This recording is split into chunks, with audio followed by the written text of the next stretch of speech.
क्या हम अपना उद्धार खो सकते हैं? Can we lose our salvation? Crystal clear answer is big yes. लिखा है no if no but only yes. मेरा स्टेटमेंट से आप कितने प्रतिशत प्रचारक सहमत होंगे मुझे नहीं पता है, लेकिन मेरा दावा है आज का यह टीचिंग सुनने के बाद आपको सहमत होना ही पड़ेगा। जी, आपको सहमत होना ही पड़ेगा। ऐसा किसी प्रकार का वचन, ऐसा किसी प्रकार का स्टेटमेंट मुझे पूरे बाइबल के अंदर नहीं लिखा हुआ मिला जहां पर यह लिखा हो कि हम अपना उद्धार नहीं खोल सकते। नहीं मिला, नहीं मिला। अगर किसी को कहना है, किसी को दिक्कत है, तो सबसे पहले मेरे ऊपर, मेरे विषय पे बात करने से पहले आपको यह जांचना होगा, यह खंगालना होगा, डिग करना होगा कि बाइबल के अंदर किसने कब कहा कि हम अपना उद्धार नहीं खोल सकते। तो जो चीज को नहीं लिखा है उसकी डॉक्ट्रिन नहीं बनती, जो चीज को नहीं लिखा है उसका सिद्धांत नहीं बनता, जो चीज को नहीं लिखा है उसके ऊपर बहस नहीं होती, जो चीज नहीं लिखा है उसके ऊपर डिबेट नहीं होते, जो चीज नहीं लिखा है उसके ऊपर मुद्दे नहीं खड़े होते, तो फिर बात ही खत्म हो गई। तो इसका मतलब है बाइबल कहती है कि एक एक वचन में आपको चेतावनी, वार्निंग मिलती रहेगी, जहां पाया जाएगा कि एक विश्वासी उद्धार पाने के बाद, वो चाहे 1 साल का हो, 10 साल का हो, 30 साल का हो या 40 साल का हो, वो अपना उद्धार पक्का खोएगा अगर उसने अपना जीवन परमेश्वर के वचन के अनुसार अगर नहीं जिया, जिसको मैं अभी रखने जा रहा हूं।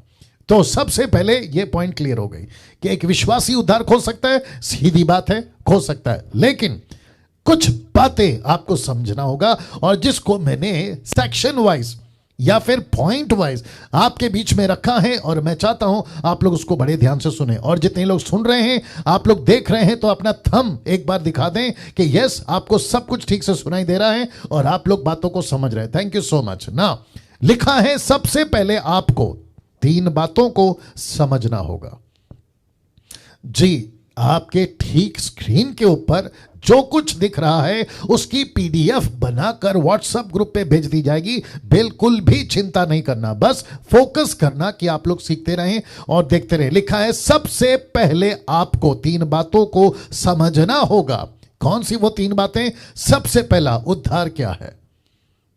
अगर आप कहते हो ना, यूट्यूब वालों से भी बात कर रहा हूं, अगर आप कहते हो ना कि एक व्यक्ति उद्धार नहीं खो सकता, तो आपके बीच में यह कह दिया हो कि यस, वो अपना उद्धार खो सकता है, लेकिन उसको समझाने के लिए और आपको समझने के लिए ये 3 बातों से गुजरना होगा। तो सबसे पहला, उद्धार क्या है, व्हाट इज सैल्वेशन, ये समझना होगा। दूसरा, उद्धार देने वाला वो कौन है, ये समझना होगा। और तीसरा है, उद्धार पाने वाला कौन है।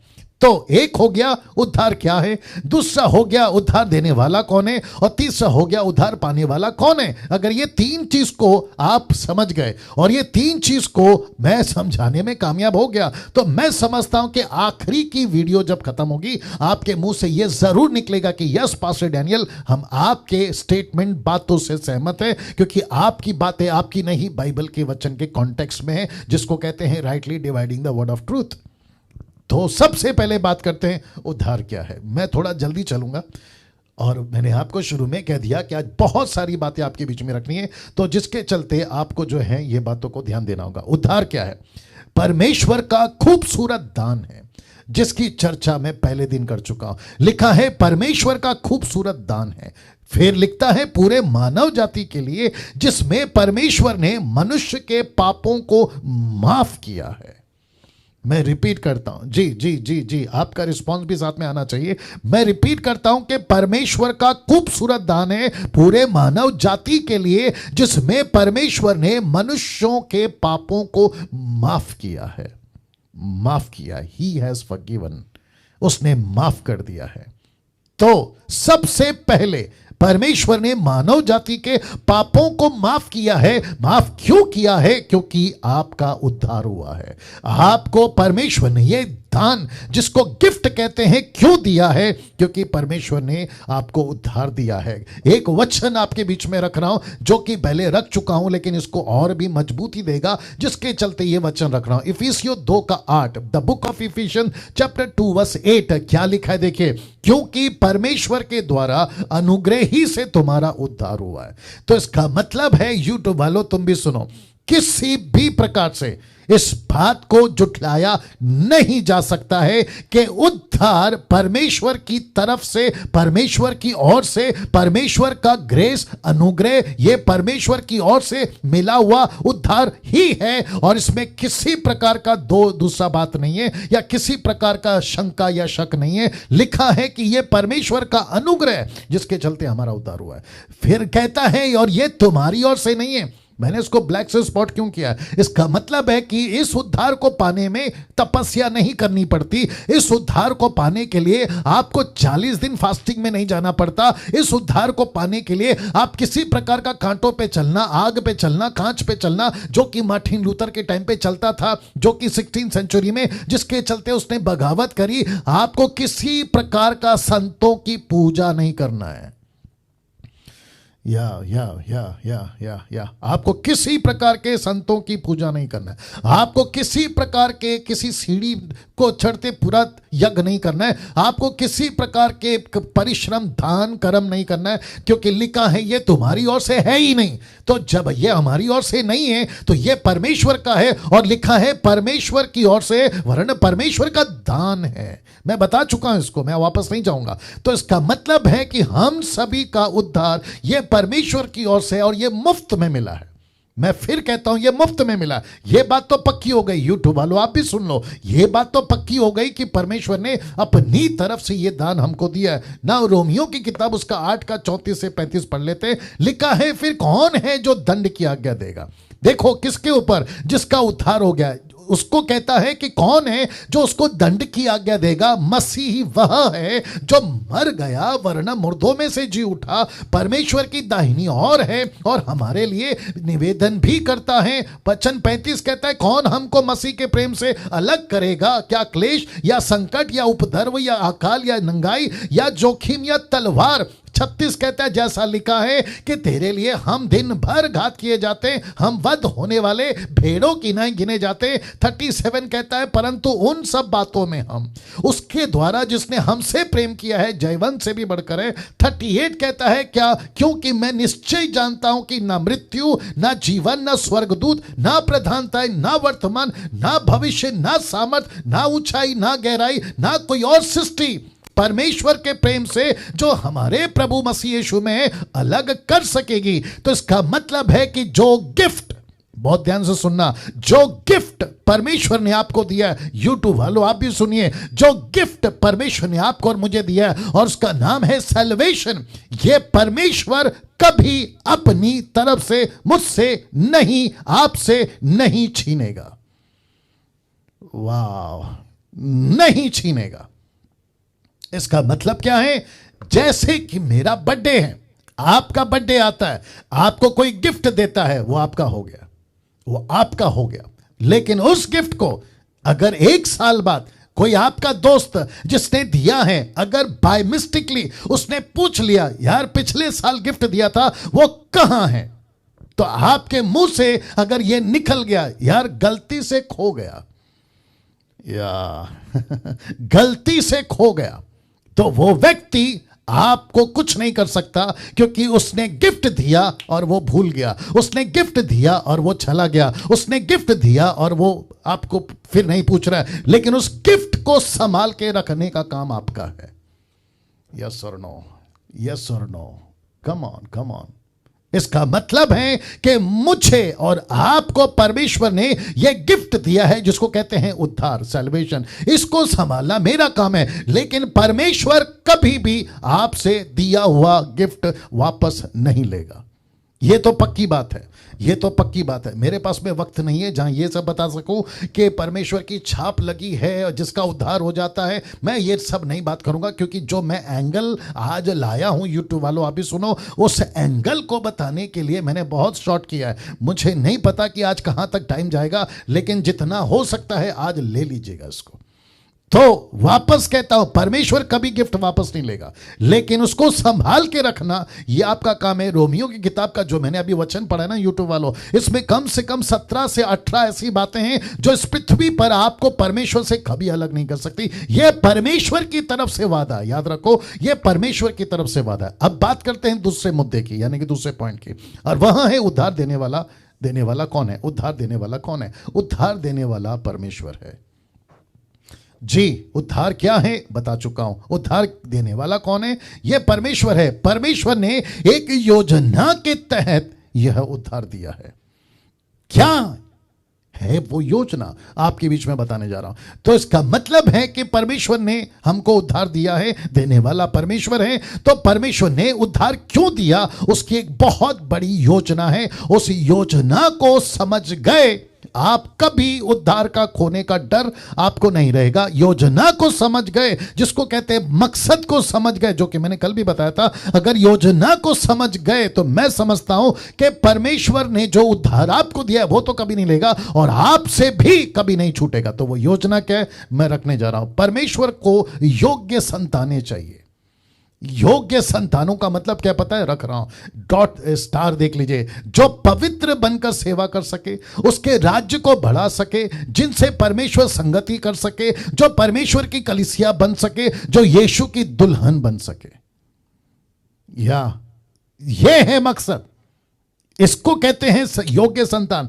तो बेटा हो, बेटी हो, दास हो, दासी हो, इस मकसद के साथ, इस पर्पस के साथ परमेश्वर ने कहा है कि उद्धार देने वाला मैं हूं। तो उद्धार क्यों दिया? इस मकसद से दिया कि वो पवित्र बनकर सेवा कर सके। मैं समझता हूं कि जब मैं गॉड के टॉपिक को बता रहा था, आप लोगों को सिखा रहा था, तो मैंने उसके अंदर आप सभी को बहुत सारी बातों को बता दिया था। मेरी आवाज पहुंच रही है सबके पास में जी? वापस आ रहा हूं जी, वापस आ रहा हूं। परमेश्वर क्या है, परमेश्वर कितना पवित्र है, परमेश्वर कितना भाई योग्य है, मैं सब कुछ बता चुका हूं। वैसे ही दूसरा जो पॉइंट आपके बीच में रखा हो कि उद्धार देने वाला कौन है, अगर ये नहीं समझे तो गई भैंस पानी में। तो परमेश्वर है उद्धार देने वाला। परमेश्वर को योग्य संतान चाहिए थे जो पवित्र बनकर सेवा करे, उसके राज्य को बढ़ा सके, जिनसे परमेश्वर संगति कर सके, जो परमेश्वर की कलीसिया बन सके, जो यीशु की दुल्हन बन सके। इसको दिमाग में रखिएगा, क्योंकि मैं इसके ऊपर आखिरी में फिर आऊंगा पॉइंट को कनेक्ट करते हुए। तीसरा मुद्दा या तीसरा पॉइंट लिखा है उद्धार पाने वाला कौन है। तो एक है उद्धार क्या है, दूसरा है उद्धार देने वाला कौन है, और ये रहा तीसरा जो कहता है कि उद्धार पाने वाला कौन है। मैं स्टेप बाय स्टेप इसलिए जा रहा हूं ताकि आपको पूरी तरह से समझा सकूं ना। मैं चाहता हूं कि जितने लोग अभी जुड़ गए हैं, आप लोग बिल्कुल कट टू कट जो है बातों को समझें, ध्यान दें, और बहुत ज्यादा सीखने लायक यह विषय है। और मैं चाहता हूं कि जब आप सीख जाते हैं, रिक्वेस्ट करता हूं कि दूसरों को भी यही सिखाया करें, ठीक है ना। ना लिखा है उद्धार पाने वाला कौन है। बहुत बहुत इंटरेस्टिंग पॉइंट रख रहा हूं। यहां पे लिखा है कि 4 प्रकार के व्यक्ति होते हैं उद्धार पाने वाले। कितने प्रकार के? 4 प्रकार के। तो सबसे पहले यह आपको समझना होगा कि 4 प्रकार के व्यक्ति जिसका जिक्र परमेश्वर यीशु मसीह ने करी है मत्ती की किताब उसका 13 का 1 से। मैं आपके बीच में रखने जा रहा हूं मत्ती की किताब उसका 13 का 1 से। ना ये चित्र पहले देख लीजिए, आप लोग ये सब चित्र देख लीजिए। या ये चित्र यहां पे स्पॉट नहीं कर सकते, किसी को पिन कर सकते हैं। वही तो पिन ही तो बोला है नहीं, यहां पे कर सकते हैं। इस पे पिन करो, नहीं आपको सब देखना है। इस पे पिन करो, इसको करो, नीचे करो। Thank you lord, thank you Jesus, thank you father. 1 second दीजिए प्लीज, और जितना आपने अभी सुना है उसको डाइजेस्ट करिए, या बहुत इंपॉर्टेंट है। तो वापस इसको रख रहा हूँ। एक बता चुका हूँ कि उद्धार क्या है, दूसरा बता चुका हूँ कि उद्धार देने वाला कौन है, और ये रहा तीसरा उद्धार पाने वाला कौन है। मैं स्टेप बाय स्टेप ले जा रहा हूँ ताकि एक एक चीज़ आपको मैं समझा सकूँ। Make it fast. Okay, now लिखा है 4 प्रकार के व्यक्ति होते हैं उद्धार पाने वाले, और इसका जिक्र है मत्ती की किताब उसका 13 का 1 से। और आप जहां तक पढ़ोगे आपको ये पूरा कॉन्टेक्स्ट मिल जाएगा। नाउ वापस आप चित्र देख लीजिए, ये चित्र देख लीजिए, और इसकी स्क्रीनशॉट आपके बीच में मैं भेजूंगा, माफ करें पीडीएफ मैं आपके बीच में भेजूंगा, व्हाट्सएप पे भेजूंगा, ठीक है ना। ना एक तरफ चित्र है, आप लोग भी देख लीजिएगा यूट्यूब वालों। एक तरफ एक व्यक्ति है जो चित्र है, जो कि बीज बो रहा है, बीज बो रहा है। और दूसरा आप देख सकते हैं कि 4 प्रकार की जमीन है जिसके ऊपर यह बीज गिरा है। और हम क्या सीख रहे हैं? तीसरा पॉइंट क्या है कि उद्धार पाने वाला कौन है।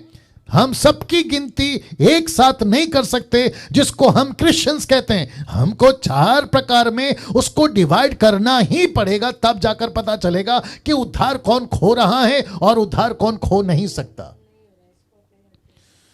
Thank you Jesus. किसी और को करके देखो। Thank you lord. मैं अड़ जाऊंगा ना, कोई दिक्कत नहीं है, चलेगा। Wonderful Jesus, wonderful Jesus, wonderful Jesus. जी मैं आ रहा हूँ। आज थोड़ा सा टेक्निकल दिक्कत आ रही है, बट मैं समझता हूँ कि हम जो हैं उसको ठीक कर रहे हैं। या बस बस बस उस इतना काफ़ी है। और इसको इधर घुमा दो। ये इसमें क्यों नहीं दिख रहा है? ये इसमें क्यों नहीं दिख रहा है? ओके, इधर घुमाओ। Thank you lord, thank you lord, thank you lord, thank you lord. Yeah that's it, that's it. Okay, now वापस आ रहा हूँ। Amazing Jesus, wonderful God. मैं चाहता हूँ कि बहुत प्रार्थना पूर्वक आपको बैठना होगा, क्योंकि ये जो टॉपिक है बहुत इंटरेस्टिंग टॉपिक है। मैं रिक्वेस्ट करता हूँ सभी प्रार्थना पूर्वक सीखिएगा। आपको बताता चलूँ कि आज जब हम आ रहे थे, यूट्यूब वालों आप भी सुन लीजिएगा, क्योंकि जिस तरीके से हम आपके बीच में ला रहे हैं, कई लोगों को लगता होगा कि बहुत इजी है ना। जी नहीं, बहुत। एक दिन पूरा आने के लिए, अगला दिन आने के लिए 24 घंटे मुझे जो है जूझना पड़ता है। दूसरे शब्दों में लड़ना पड़ता है, जिसको कहते हैं आत्मिक लड़ाई। बहुत सारे कॉल्स आते हैं, उल्टे सीधे कॉल्स आते हैं। घर का जो एटमॉस्फेयर है उससे जूझना पड़ता है। और जैसे आज शाम का बात था तो एसी काम नहीं कर रहा था, फिर उसको ठीक कर कर जो है आपके बीच में, मतलब बहुत सारी बातें। और मैं समझ रहा हूँ कि ये क्यों हो रहा है, बिकॉज पौलुस कहता है कि हमारी एक आत्मिक लड़ाई है, और जिसके चलते जो है हम एक बैटल फील्ड में हैं और उसके ऊपर हमें आगे बढ़ना ही है। बट कोई दिक्कत नहीं, विजय हमारी है। तो मैं इसलिए कहता हूं क्योंकि आप लोगों को पता हो कि मुफ्त में मिल रहा है, लेकिन मेरे लिए बहुत महंगा है, ये बहुत महंगा है, और प्रभु के लिए भी बहुत महंगा है। जी बहुत बहुत शुक्रिया। ना वापस आ रहा हूं। एक व्यक्ति बीज बो रहा है 4 प्रकार का। ये अपोक्लिप्टिक हैं, ये चिन्ह के रूप में हैं। यीशु की बातें बहुत बार वचन को लेकर, शैतान को लेकर, परमेश्वर को, खुद को लेकर, एग्जाम्पल को लेकर, बहुत सारी बातों में अपोक्लिप्टिक डालते हैं या दृष्टांत डालते हैं। और वैसा ही 4 प्रकार के क्रिश्चियंस यहां पे आपको मिलेंगे। मैं रिपीट करता हूं, 4 प्रकार के क्रिश्चियन। तो सबसे पहले आप देख लीजिए किनारे वाले क्रिश्चियंस, दूसरा है पथरीले वाले क्रिश्चियंस, और तीसरा है झाड़ी वाले क्रिश्चियंस, और चौथा है अच्छी भूमि वाले क्रिश्चियंस। या मैं फिर कह रहा हूं, पहला कौन सा है? किनारे वाले। दूसरा कौन सा है? पथरीली वाले। तीसरा कौन सा है? झाड़ी वाले। चौथा कौन सा है? अच्छी भूमि वाले। तो जब आप कहते हैं ना, यूट्यूब के जितने भी सो कॉल्ड प्रचारक हैं कि हम उद्धार नहीं हो सकते, हम अपना salvation, we can not lose our salvation, मेरा प्रश्न है, ये पहले वाला फिर क्या कर गया? ये दूसरे वाला फिर क्या कर गया? ये तीसरे वाला क्या कर गया? ये चौथा वाला है मैं जिससे अभी बात कर रहा हूं। वाह, ये चौथा वाला है जिससे मैं यूट्यूब वालों तुमसे बात कर रहा हूं। ये चौथे वाले को मैं आज बीच में रख रहा हूं, और जिसके लिए आपके स्क्रीन के ऊपर आ गया, अच्छी भूमि वाला उद्धार पाया विश्वासी कहता है। मैं रिपीट करता हूं, अच्छी भूमि वाला उद्धार पाया विश्वासी कहता है। यह है अच्छी भूमि वाला।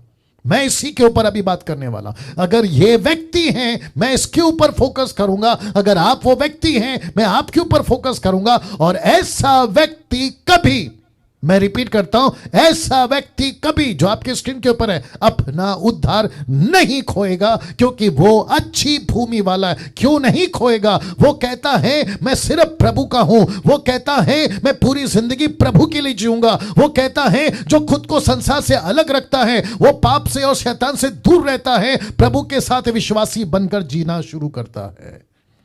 एक ऐसा व्यक्ति अपना उद्धार कैसे खो सकता है? मैं इसके ऊपर आ रहा हूं। लेकिन फिर इनका क्या, जो कहता है कि किनारे वाला है, पथरीली वाला है, झाड़ी वाला है। आपने कहा डैनियल भाई कि उद्धार खो सकते हैं। बिल्कुल खो सकते हैं अगर ये 3 तरह के कैरेक्टर्स हैं। लेकिन जो चौथा कैरेक्टर है, जिसको कहते हैं अच्छी भूमि वाला उद्धार पाया विश्वासी, कहता है मैं सिर्फ प्रभु का हूं, मैं सिर्फ प्रभु के लिए जीऊंगा। मैं प्रभु को अपना सब कुछ मानकर संसार से अलग रखता हूं। मैं खुद को शैतान से, पाप से दूर रखता हूं और प्रभु के साथ विश्वास योग्य बनकर जीता हूं। ऐसा व्यक्ति कभी अपना उद्धार नहीं खोएगा।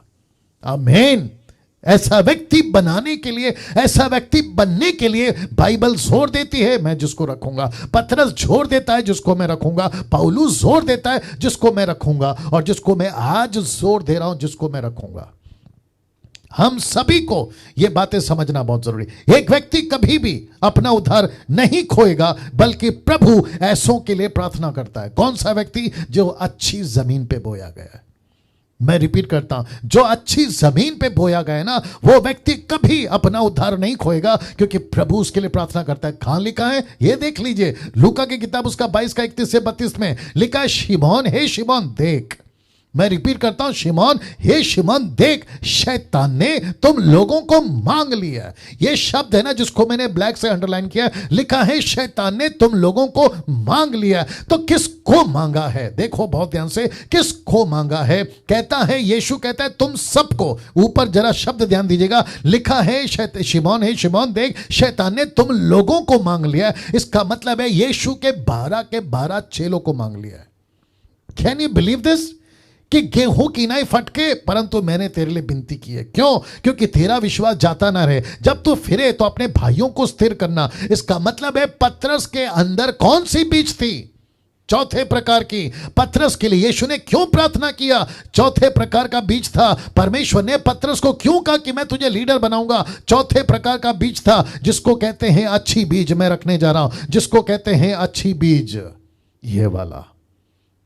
मैं फिर कहता हूं यूट्यूब वालों, आप ऐसे हो, आपको सलूट है। आपकी टीचिंग ऐसी है, आपको सलूट है। आप प्रभु के साथ ऐसे जी रहे हैं, आपको सलूट है। आप जो डीटी में अभी बैठे हैं, आप ऐसे वाले हैं, आपको सलूट है। लेकिन उनका मैं बहुत दुख है मुझे कि जो कहते हैं कि किनारे वाले क्रिश्चियंस हैं, ये पक्का अपना उद्धार खोएंगे। ये पथरीली वाले क्रिश्चियन हैं, ये पक्का अपना उद्धार खोएंगे। ये झाड़ी वाले क्रिश्चियन हैं, ये पक्का अपना उद्धार खोएंगे। लेकिन चौथा वाला कभी अपना उद्धार नहीं खोएगा। क्यों? क्योंकि वो कहता है मैं प्रभु का हूं। क्यों? वो कहता है मैं प्रभु के साथ जीऊंगा। क्यों? वो कहता है मैं संसार से अलग रहूंगा। क्यों? वो कहता है मैं पाप से, शैतान से दूर रहूंगा। क्यों? क्योंकि वो कहता है मैं विश्वासी बनकर प्रभु के साथ जीवन जीना शुरू करूंगा। ऐसा व्यक्ति कभी भी अपना उद्धार नहीं खोएगा, बल्कि प्रभु ऐसों के लिए प्रार्थना करता है। और ये रहा आपके सामने सबूत।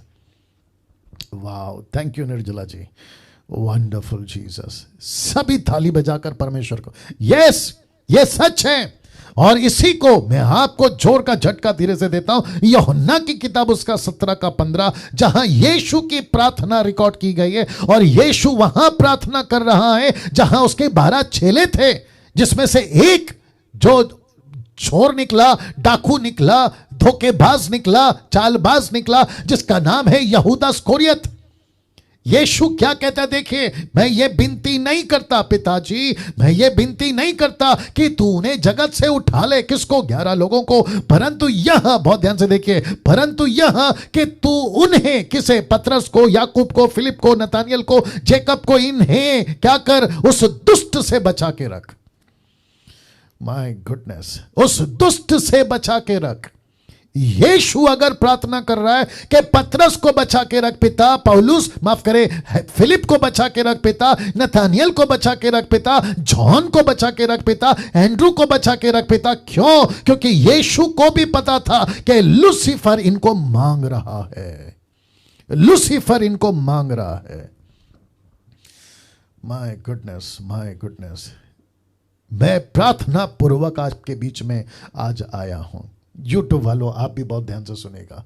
कुछ 200 माफ करें, कुछ 2000 साल से, ऑफकोर्स 200 साल से तो कुछ ज्यादा ही बेड़ा गर्क हुआ है, लेकिन टोटल 2000 से, जब से मसीह की देह इस पृथ्वी पर पनपी है या बनी है, लूसीफर का एक ही टारगेट है कि मसीहों पर अटैक करना, मसीहों को प्रभु से दूर करना, और जो खूबसूरत सैल्वेशन मिला है उससे वंचित करना। ये उसका स्ट्रैटेजी है, उसका टोटल कमिटमेंट है, जिसके लिए वो टोटल काम कर रहा है। Over time, part time, full time, आप जो बोलना चाहो। यीशु कहता है मैं प्रार्थना करता हूं प्रभु इनको दुष्ट से बचा कर रख। ये दुष्ट कौन है? ऑफ कोर्स शैतान। लूका की किताब उसका 10 का 20 में देखो क्या लिखा है। ये कौन सी घटना है जहां 70 चेले यीशु का प्रचार कर कर यीशु के पास लौटे और कहा कि प्रभु दुष्टात्मा हमारे कब्जे में है, परमेश्वर तेरा प्रचार किया, चिन्ह चमत्कार हो गए। तब वचन 20 में यीशु क्या कहते हैं पता है? तो भी इससे आनंदित मत हो कि आत्मा तुम्हारे वश में है, परंतु इससे आनंदित हो कि तुम्हारे नाम स्वर्ग पर लिखे। क्यों? क्योंकि उद्धार पाकर अगर तुमने खो दिया, इतना चमत्कार करके अगर उद्धार खो दिया, इतने बड़े बड़े प्रचार करके अगर उद्धार खो दिया, तो क्या फायदा? जिसके चलते यीशु वार्न कर रहा है कि तुमको खुश इसमें नहीं होना है कि तुम बड़े प्रचारक बन गए। सुनो यूट्यूब वालों, इसलिए खुश नहीं होना है कि तुमने मुर्दे जिंदा कर दिए, इसमें खुश नहीं होना है कि तुम्हारे पास में बड़ी मिनिस्ट्री है। तुमको खुश इसमें होना है कि तुम्हारा नाम जीवन की पुस्तक में दर्ज हो गया है। Can you believe this? Can you believe this? दूसरा पत्र 3:17। मुझे बहुत सारी बातें रखना है, मैं इसलिए थोड़ा स्पीड जा रहा हूं। दूसरा पत्र उसका 3:17 लिखा है, इसलिए हे प्रियो, तुम लोग पहले ही से इन बातों को जानकर चौकस रहो। मैं रिपीट करता हूं यूट्यूब वालों, तुम भी सुनो। लिखा है चौकस रहो, ताकि अधर्मियों के भरम में फंसकर, मैं रिपीट करता हूं, अधर्मियों के भरम में फंसकर अपनी स्थिरता को हाथ से कहीं खो ना दो। ओहो हो। इसका मतलब है कि लेखक पतरस कहता है कि तुमने जो पाया है, तुम अगर स्थिर नहीं रहे, तुम उसको खो सकते हो। यह वार्निंग है, तुम उसको खो सकते हो, तुम उसको खो सकते हो। ऐसा क्यों लिखा है? अगर एक विश्वासी उद्धार नहीं खोएगा। ऐसा क्यों वार्निंग है? अगर एक विश्वासी उद्धार नहीं खोएगा। मैं वापस कहता हूं, चौथा प्रकार का अगर तुम क्रिश्चियन हो, आपको सलूट है। चौथे प्रकार के तुम पास्टर हो, आपको सलूट है। चौथा प्रकार का बीज तुम्हारे ऊपर गिरा है, दास दासी बेटा बेटी, आपको सलूट है। लेकिन अगर तुम किनारे वाले, पत्थर वाले, झाड़ी वाले हो, तो तुमको पतरस कहता है कि स्थिर में रहो, स्थिरता में रहो। कहीं ऐसा ना हो कि तुम अपने उसको हाथ से खो बैठो या हाथ से जाने दो। नाउ अब प्रश्न उठता है, फिर वो कौन मसीह होते हैं? वो कौन मसीह होते हैं? आइए देखते हैं। उनकी डिटेल आपके बीच में रखना, जो अपना उद्धार खो सकते हैं। कम से कम 10 तरह से एक विश्वासी अपना उद्धार खो सकता है। मैं रिपीट करता हूं, 10 तरह से एक विश्वासी अपना उद्धार खो सकता है। आपको लिखने की जरूरत नहीं है, आपको पूरी की पूरी PDF फाइल आपके बीच में भेज दूंगा, चिंता मत करिए, ठीक है ना? बड़े ध्यान से बस आपको फोकस करके सुनना है, मेरे साथ बने रहिए। लिखा है 10 तरह से एक विश्वासी अपना उद्धार खो सकता है। सबसे पहला, जो परमेश्वर की इच्छा पर नहीं चलते। मैं रिपीट करता हूं, जो परमेश्वर की इच्छा पर नहीं चलते। अब मैं किससे बात कर रहा हूं? मैं टोटल क्रिश्चियन समाज से बात कर रहा हूं। अब मैं किससे बात कर रहा हूं? हिंदुस्तान के क्रिश्चियनों से बात कर रहा हूं। अब मैं किससे बात कर रहा हूं? America, Africa, Japanese, Asian country, आप दुनिया के किसी भी कोने में आप यीशु के हैं, मैं आपसे बात कर रहा हूं। आप सभी को कहना चाहता हूं, बहुत ध्यान से सुनिए। 10 तरह से एक विश्वासी अपना उद्धार हो सकता है। सबसे पहला है जो परमेश्वर की इच्छा पर नहीं चलता। कहां लिखा है? मत्ती 7:21, जो मुझसे हे प्रभु कहते हैं, उनमें से हर एक स्वर्ग के राज्य में प्रवेश न करेगा, परंतु वही जो मेरे स्वर्गीय पिता की इच्छा पर चलता है। यस और नो? जो मेरे स्वर्गीय पिता की इच्छा पर चलता है। तो इसका मतलब क्या है? आप और मैं परमेश्वर की इच्छा पर अगर नहीं है, तो सोच के देखो आपका क्या चला गया? आपका उद्धार चला गया। और जो कि वचन 2223 क्या कहता है पता है? परमेश्वर कहता है कि मैंने तुम्हें कभी नहीं जाना, इसलिए निकल जाओ मेरे सामने से। ये लोग कौन है जो नहीं चले? हे प्रभु बोलने वाले कौन है? ये वो पास्टर हैं, वो ये प्रीचर हैं जिसने मुर्दे जिंदा किए, दुष्ट आत्मा निकाले, भविष्यवाणी करे, अद्भुत चमत्कार किए, जिनको नेशनल नहीं इंटरनेशनल रिकॉग्नाइजेशन है, या उनको पहचानते हैं। ऐसे लोगों को प्रभु कहता है, आई नेवर न्यू यू, मैं तुम्हें कभी नहीं जानता। Can you believe this? ये क्या है? इसको कहते हैं उद्धार खोना, नंबर 1। नंबर 2, जो मूर्ति पूजक हैं, जो व्यभिचारी हैं, जो डरपोक हैं, कॉन्टेक्स्ट में सुसमाचार, इन सब का एक ही स्क्रिप्चर है। कौन सा? ये वाला, जो कि प्रकाशित वाक्य 21:7 और 8, बहुत छोटा है लेकिन मैं आपको PDF भेज दूंगा। लिखा है, जो जय पाए वही इन वस्तुओं का वारिस होगा। कौन सी वस्तु? नया यरूशलेम। कौन सी वस्तु? जहां पे दिन रात परमेश्वर रहता है, परमेश्वर उसका मंदिर है, वहां की रोशनी, वहां का पानी, वहां का हर चीज कभी खत्म नहीं होगा। ऐसे जगह की बात कर रहा है, जो जय पाए वही इन वस्तुओं का वारिस होगा और मैं उसका परमेश्वर होऊंगा और वो मेरा पुत्र होगा। और अब इसको देखो, पर डरपोकों और अविश्वासियों और घिनौनों, हत्यारों, व्यभिचारियों, टोना, मूर्ति पूजक और सब झूठ का भाग इसी झील में मिलेगा। अब इसको देखो, जो आग और गंधक से जलती रहती है, यही दूसरी मृत्यु है। ये कौन है जिसको प्रभु नरक में डालेगा? एक पास्टर। ये कौन है जिसको प्रभु नरक में डालेगा? एक विश्वासी। ये कौन है जिसको प्रभु नरक में डालेगा? वो सुसमाचारक।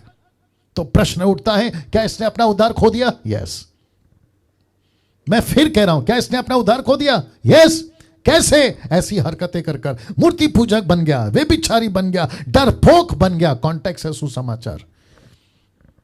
पांचवा, जो अपवित्रता का जीवन जीते हैं, मतलब पवित्रता का जीवन नहीं जीते बल्कि अपवित्रता का जीवन जीते हैं। इब्रानियों की किताब उसका 12 का 4, सबसे मेल मिलाप रखने और उस पवित्रता के खोजी हो जिसके बिना कोई प्रभु को कदापि नहीं देखेगा, नहीं देखेगा।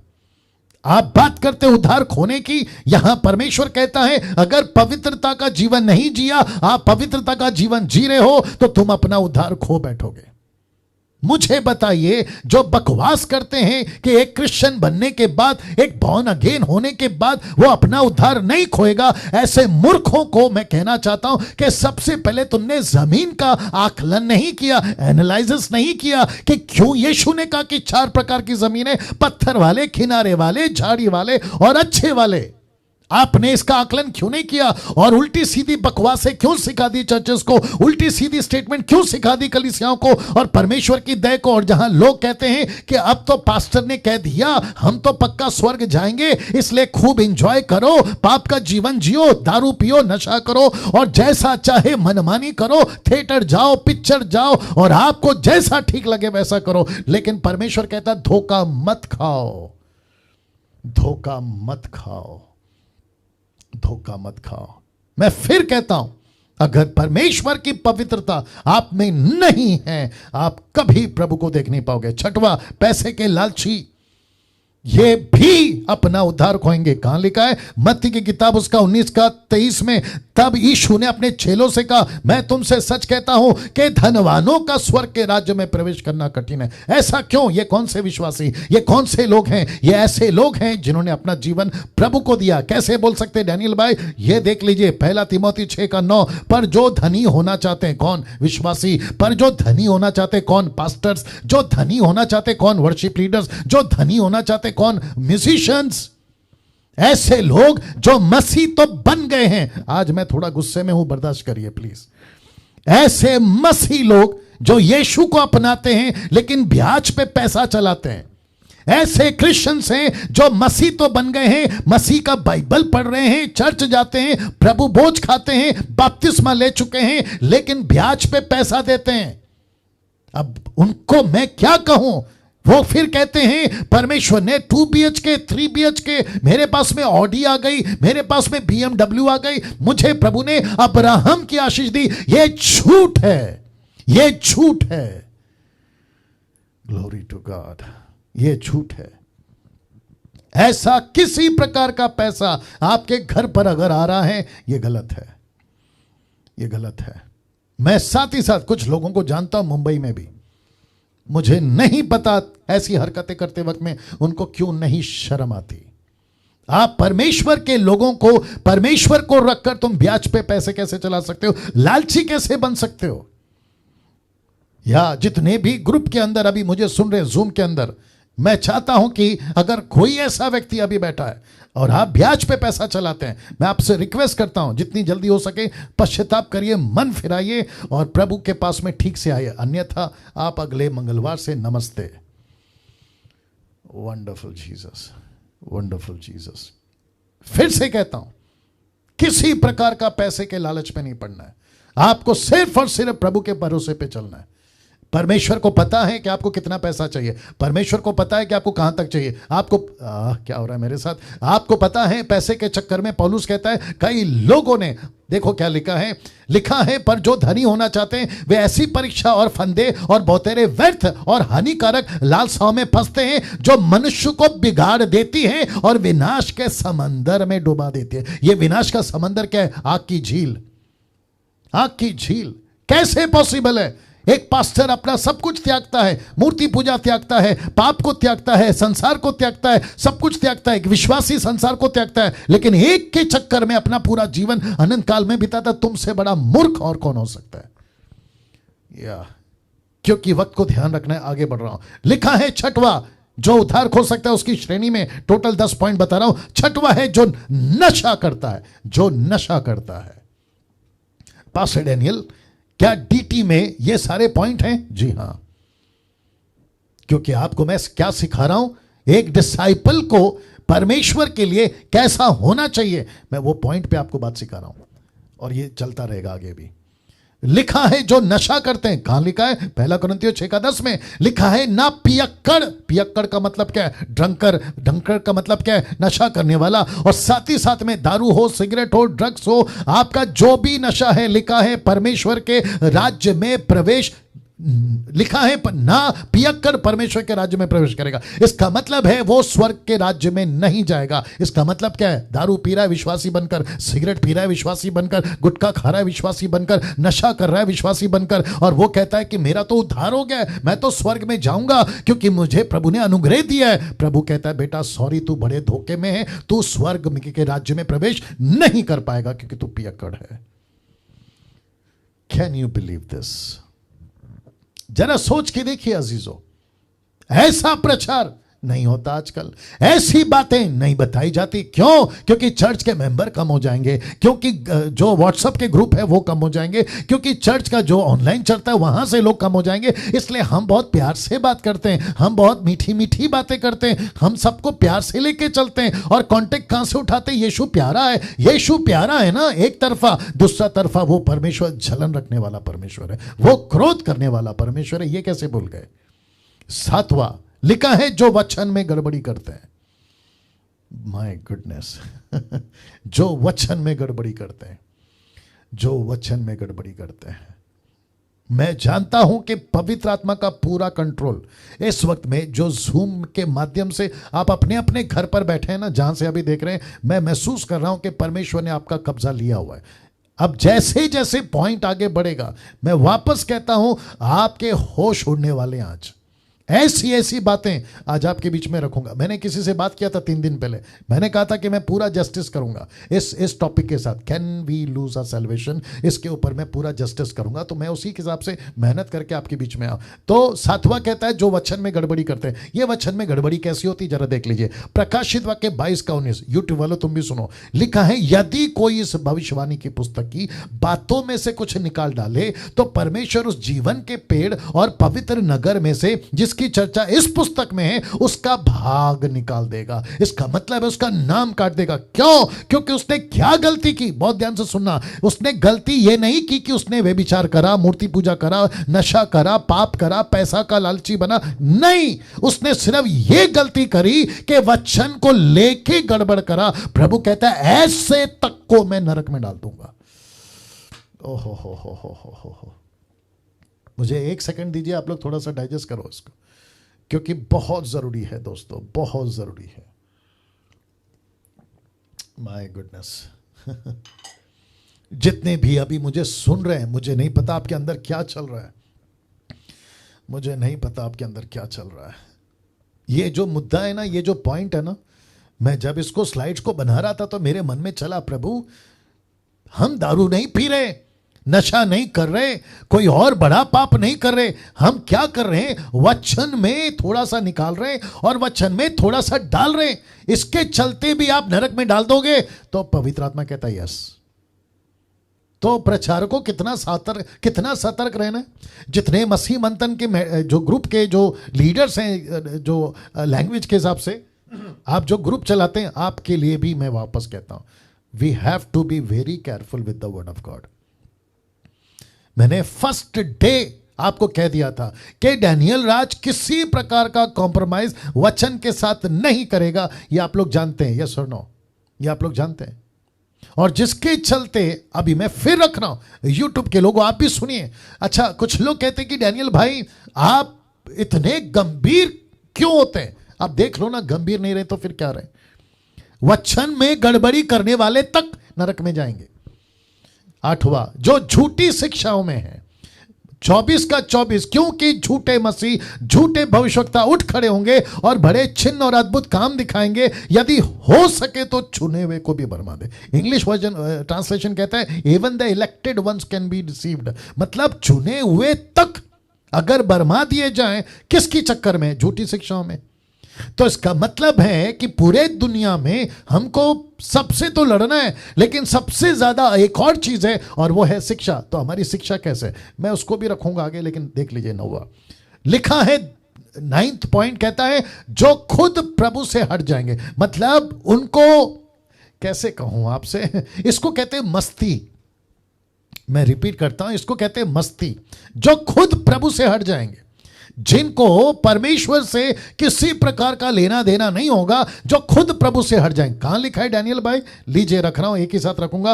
अविश्वासी बनकर, या तो प्रभु से हट जाएंगे अविश्वासी बनकर, या क्लेश में अपना धीरज खो बैठेंगे। मैं रेफरेंस रख रहा हूं इब्रानियों 13 का 12 से 13, माफ करें 3 का 12 से 13 तक लिखा है, हे भाइयों चौकस रहो कि तुम में ऐसा बुरा और अविश्वासी मन ना हो जो जीवित परमेश्वर से दूर हट जाए।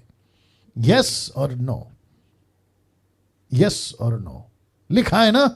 एक ऐसा व्यक्ति खुद बोल बैठेगा कि मुझे परमेश्वर से दूर हटना है। इसके लिए लिखा है, हे भाइयों चौकस रहो कि तुम में ऐसा बुरा अविश्वासी मन ना हो जो जीवित परमेश्वर से दूर हट जाए। वरन जिस दिन तक आज का दिन कहा जाता है, हर दिन एक दूसरे को समझाते रहो, ऐसा ना हो कि तुम में से कोई जन पाप के छल में आकर कठोर हो जाए। My goodness, my goodness. अब इसको देख के मरकुस 13:13, मेरे मन के कारण, माफ करें मेरे नाम के कारण सब लोग तुमसे बैर करेंगे, पर जो अंत तक धीरज रखेगा उसी का उद्धार होगा। तो इसको उल्टा करिए, जो धीरज नहीं रखेगा जो धीरज नहीं रखेगा एग्जैक्टली उसका उद्धार खो जाएगा। तो इसका मतलब है, बहुत ध्यान से सुनिएगा, जो अंत तक धीरज रखेगा। ये कब की बात है? ये आपकी बात है। ये कब की बात है? ये एंटी क्राइस्ट के टाइम की बात है। तो प्रभु कहता है, पौलुस कहता है, हे भाइयों चौकस रहो, कहीं ऐसा मन तुम्हारे अंदर ना आ जाए जिसके चलते तुम ये कह बैठो कि मेरे को प्रभु से दूर जाना है। तो ऐसे लोग अपना उद्धार पक्का खोएंगे। मैंने क्या कहा था? गिफ्ट देना आपका काम है, लेकिन गिफ्ट को संभाल के रखना मेरा काम है। यस और नो? आप गिफ्ट दे सकते हो, लेकिन संभाल के रखना आपका और मेरा काम है। नाउ 10वां पॉइंट लिखा है, जो जानबूझकर पाप करते हैं ऐसे लोग भी अपना उद्धार खोएंगे। कहां लिखा है? ये देख ले, इब्रानियों किताब उसका 10 का 26 से 27 तक में। क्योंकि सच्चाई की पहचान प्राप्त करने के बाद यदि हम जानबूझकर पाप करते रहे, इसलिए मैंने इसको लाल में डाल दिया, जानबूझकर। कैसे? तो पाप के लिए फिर कोई बलिदान बाकी नहीं, हां दंड का एक भयानक बाढ़ जोना और आग का ज्वलन बाकी है जो विरोधियों को भस्म कर देती। ये लोग कौन है? ये भी क्रिश्चियंस है। ये लोग कौन है? ये भी ईसाई हैं। ये लोग कौन है? ये भी यीशु को मानते हैं। इनकी गिनती कहां कहां है? पास्टर की, बिशप की, रेवरेंड की, अपोस्टल की, वर्शिपर्स की, म्यूजिशियंस की, मुझ जैसे ऑनलाइन प्रीचर की, इन सब की गिनती की बात कर रहा है। कहता है यदि जानबूझकर। अब इसको देखिए, इब्रानी किताब उसका 10 का 29 में लिखा है, तो सोच लो कि वह कितने और भी भारी दंड के योग्य ठहरेगा जिसने परमेश्वर के पुत्र को पांव से रौंदा और वाचा के लहू को जिसके द्वारा वह पवित्र ठहरा गया था अपवित्र जाना और अनुग्रह की आत्मा का अपमान किया। वाह वाह, निर्जला जी कैसा लग रहा है? या क्या बताएं? या आप बताएं। या बहुत डर आ रहा है। या और जितने लोग अभी देख रहे हैं, मैं जानता हूं ये ऐसा विषय है, ये क्या आ गया? ओके, ये ऐसा विषय है जिसको बहुत कम लोग बात करते हैं, बहुत कम लोग बात करते हैं। मुझे नहीं पता कि ऐसा गंभीर विषय जिसको कहते हैं कि क्या एक विश्वासी अपना उद्धार खो सकता है, मुझे नहीं पता कि इसके ऊपर लोग बात क्यों नहीं करते। बहुत कम इस विषय पे बात होता है ना। इसको देखिए, मैं आगे अभी और मसाला है, इसको देखिए इब्राहिम की किताब उसका 6:4 से 5 तक में, क्योंकि जिन्होंने एक बार ज्योति पाई है, जो स्वर्गीय वरदान का स्वाद चख चुके हैं, पवित्र आत्मा के भागी हो गए, वचन 5, परमेश्वर की उत्तम वचन का स्वाद, आने वाली बात, युग की सामर्थ का स्वाद चख चुके हैं, यदि वे भटक जाएं तो उन्हें मन फिराव के लिए फिर नया बनाना अनहोना है। They cannot be saved again. उनको फिर से नहीं बना सकते। यदि वे भटक जाएं तो उन्हें फिर मन फिराव के लिए बनाना अनहोना है, क्योंकि वे परमेश्वर के पुत्र को अपने लिए फिर क्रूस पे चढ़ाते हैं और प्रगट में उस पर कलंक लगाते हैं। अब मुझे बताइए, क्या ये जो 10 पॉइंट आप लोगों के बीच में मैंने रखा, बीच में किसी ने वीडियो बनाया था, उसने ये कहा था अगर विश्वासी उद्धार खो सकता है तो इन सवालों का जवाब दो। मैं उसका नाम नहीं लेना चाहता हूं, लेकिन मुझे बड़ा गुस्सा आया उस प्रीचर के ऊपर, मैं नाम नहीं लूंगा। आप लोगों को अगर इशारा मिल गया होगा ना, उसने टाइटल डाला है अगर विश्वासी उद्धार खो सकता है तो इन सवालों का जवाब दो। तो मैं उसको और उनके लोगों को और जो ऐसों को सुनते हैं उनको कहना चाहता हूं, फिर ये 10 सवालों का जवाब दो। इन 10 सवालों का जवाब दो। मुझे गुस्सा क्यों है पता है आज? मुझे गुस्सा इसलिए है क्योंकि परमेश्वर के वचन को तोड़ मरोड़ कर मसीह की देह में परोसा जा रहा है। अब ये फोटो देख लीजिए प्लीज। मेरे मैसेज का मैं मिडल में हूं। अभी मैं रिपीट करता हूं, अभी तक आपने सोचा होगा कि मैं समाप्ति पे, जी नहीं, मेरे मैसेज के मैं अभी मिडल में आया हूं, जिसको कहते हैं मैं मध्य भाग में हूं, मिडल में हूं ना। देखिए क्या लिखा है, बाइबल नीचे लिखा है स्क्रिप्चर्स, ठीक है ना। तो स्क्रिप्चर्स वार्निंग या बाइबल वार्निंग, आइए देखते हैं बाइबल वार्निंग किसके लिए लिखा है। Scriptures warning for born again Christians. Okay, इसको थोड़ा हजम करो, मैं तब तक थोड़ा पानी पी लेता हूं, क्योंकि अभी यहां से टेक ऑफ होगा। बहुत गजब की चीज आ रही है अभी। ये सब आपके लिए बिल्कुल फ्रेश आपके लिए लाया हूं। बहुत रिसीव फुल हार्ट से बैठिएगा, जिसको कहते हैं स्वीकार करने वाला हृदय से। यूट्यूब वालों आप भी बैठिएगा, ठीक है ना। लिखा है स्क्रिप्चर्स वार्निंग या Bible warning for born again Christians. क्या है आपके बीच में रख रहा हूं, यह चित्र देख लीजिए। पहला, आप सभी जानते हैं यह चित्र का कनेक्शन किसके साथ है। यह कनेक्शन है 2 लोगों का, एक है यीशु और दूसरा है आप। यीशु कहता है मैं दाखलता हूं और तुम डालियां हो, I am the vine and you are the branches, ठीक है ना, याद आ गया होगा आपको। और इसका कहां से शुरू होता है, यूहन्ना की किताब उसका 15 का 5 से लेकर आगे तक रखूंगा ना, एक एक करके पहला देख लेते हैं। लिखा है मैं दाखलता हूं और तुम डालियां, जो मुझ में बना रहता है और मैं उसमें, वह बहुत फलता है। अब फिर कहता हूं, क्या कभी यीशु मसीह अंगूर है? नहीं। क्या कभी क्रिश्चियंस अंगूर हैं? नहीं। क्या यीशु मसीह वाइन है? नहीं। क्या हम ब्रांचेस हैं? नहीं। फिर ये कौन सी भाषा है? मैं जब बाइबल की बात पे आऊंगा ना, जिसको कहते हैं इन्वेस्ट, उसके ऊपर मैं सिखाऊंगा, क्योंकि वो गहरी बात है जिसको कहते हैं बाइबल की भाषा। ये बहुत कुछ ऐसे टर्म्स या बहुत सारे ऐसे डायलॉग यीशु यूज करते थे, उसमें से ये एक है। तो यीशु कहता है तुम क्रिश्चियंस, तुम अंगूर हो, मैं क्या हूं, मैं दाखलता हूं, जिसके लिए अभी क्या कहा, मैं दाखलता हूं तुम डालियां हो। और फिर कहता है जो मुझ में बना रहता है मैं उसमें, वह बहुत फल लाता है। इसका मतलब है कि मुझको और आपको उद्धार क्यों मिला?